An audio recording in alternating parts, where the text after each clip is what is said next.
بسم اللہ الرحمن الرحیم۔ شروع اللہ تعالیٰ کے نام سے جو نہایت مہربان اور رحم فرمانے والا ہے۔ السلام علیکم ورحمۃ اللہ وبرکاتہ۔ میں محمد زاہد آپ کی خدمت میں آج کی 12ویں ویڈیو اس کتاب کی جب زندگی شروع ہوگی، جس کے مصنف ابو یحییٰ ہے، اسی کے ہم دوسرے باب میں ہیں، یعنی عرش کے سائے میں۔ ہمارا دوسرا باب جو ہے عرش کے سائے میں، پہلا باب تھا روز قیامت، اور ہم دوسرے باب میں ہیں جس موضوع کا نام ہے عرش کے سائے میں۔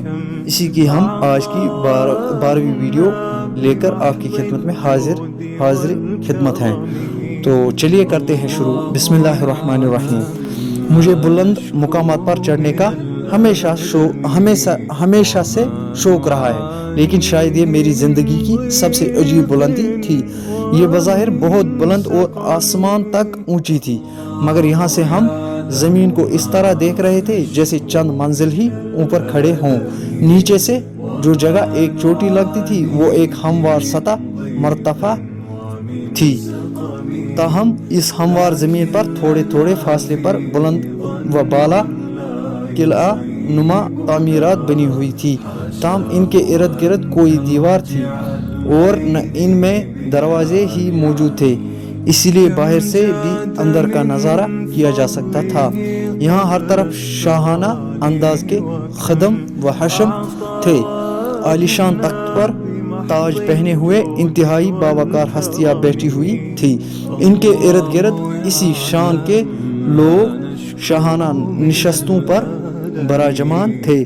میں نے سالیہ سے ان بلند تعمیرات کے متعلق پوچھا تو اس نے کہا، یہ مختلف انبیاء علیہ السلام کی عارضی قیام گاہیں ہیں، انہی کی بنا پر اس پہاڑ کو آراف کہا جاتا ہے۔ تم تو جانتے ہو کہ آراف کا مطلب بلندیوں کا مجموعہ ہے۔ میں نے اس بات میں سر ہلایا۔ وہ گفتگو کا سلسلہ جاری رکھتے ہوئے بولا، تخت پر بیٹھے ہوئے حضرات انبیاء کرام ہیں علیہ السلام، اور ان کے ارد گرد بیٹھے ہوئے لوگ ان کی امت کے شہداء اور صدیقین ہیں۔ صدیقین وہ لوگ ہیں جنہوں نے نبیوں کی زندگی میں ان کا ساتھ دیا، اور شہداء وہ لوگ ہیں جنہوں نے انبیاء علیہ السلام کے بعد ان کی دعوت کو آگے پہنچایا۔ یہ سب وہ لوگ تھے جو دنیا میں خدا کے لیے جیے اور اسی کے لیے مرے۔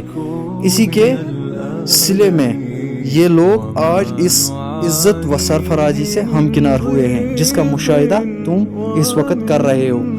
کیا یہ ممکن ہے کہ انبیاء علیہ السلام سے میری ملاقات ہو سکے؟ میں نے پوچھا۔ سب سے ملاقات کا وقت تو نہیں، لیکن کچھ سے ضرور مل سکتے ہیں، اس نے جواب دیا، اور پھر ایک ایک کر کے خدا کے جلیل القدر پیغمبروں سے میری ملاقات کرانی شروع کی۔ وہ پیغمبر جو میرے لیے عظمتوں کا نشان تھے، میں ان سے مل رہا تھا۔ آدم علیہ السلام، نوح علیہ السلام، ہود علیہ السلام، صالح علیہ السلام، اسحاق علیہ السلام، یعقوب علیہ السلام، یوسف علیہ السلام، شعیب علیہ السلام، موسیٰ علیہ السلام، ہارون علیہ السلام، یونس علیہ السلام، داؤد علیہ السلام، سلیمان علیہ السلام، زکریا علیہ السلام، یحییٰ علیہ السلام، عیسیٰ علیہ السلام، اور سب سے بڑھ کر ابو الانبیاء سیدنا ابراہیم علیہ السلام۔ سب نے گلے لگا کر اور میری پیشانی پر بوسہ دے کر میرا استقبال کیا اور مجھے مبارکباد دی۔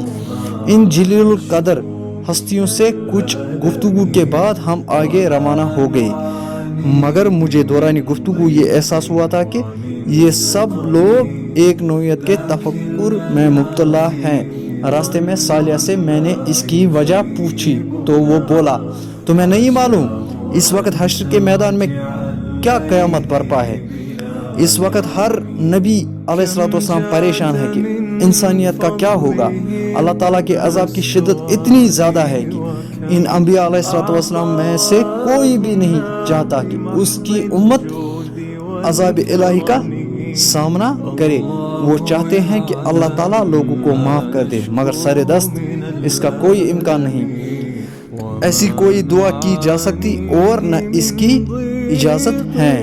لوگ سینکڑوں برس سے خوار و خراب ہو رہے ہیں اور سر دست حساب کتاب شروع ہونے کا بھی کوئی امکان نہیں ہے۔ سینکڑوں برس کیا مطلب؟